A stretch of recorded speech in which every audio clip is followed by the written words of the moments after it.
ఈరోజు మన జీవితంలో మనం అనుకుంటున్నాం, అయ్యో నా జీవితంలో అనేకమైనటువంటి శ్రమలు ఉన్నాయి, అనేకమైనటువంటి శోధనలు వస్తూ ఉన్నాయి, నేను ఎందుకు ఈ శ్రమ మార్గంలోంచి వెళ్ళాలి?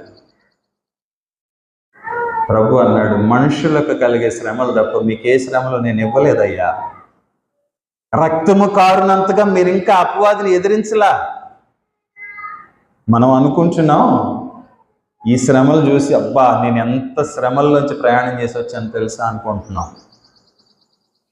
మీకు రక్తం గారేంతగా మీరు ఇంకా అపవాదిని ఎదిరించలా. ఎందుకంటే ఆయన మీ చుట్టూ కంచె వేసి ధన బిడ్డలుగా మీ మీద అపవాదికి అధికారం లేకుండా చేశాడు. కాబట్టి దేవుని వాక్యము జ్ఞాపకం చేస్తూ ఉంది, నేను నిన్ను కూడా నా బిడ్డగా నా దగ్గర ఉంచుకున్నాను.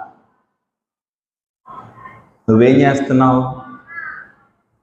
కుదురుగా సుఖంగా నా దగ్గర కూర్చోరా బిడ్డ అంటే మన ఆలోచనలు వెళ్ళిపోతా ఉంటాయి, ఇది చేద్దాం అది చేద్దాం అని. దేవుని చిత్తాన్ని గ్రహించుకోకుండా మనం వెళ్ళి కొనుక్కొచ్చుకునే శ్రమలే.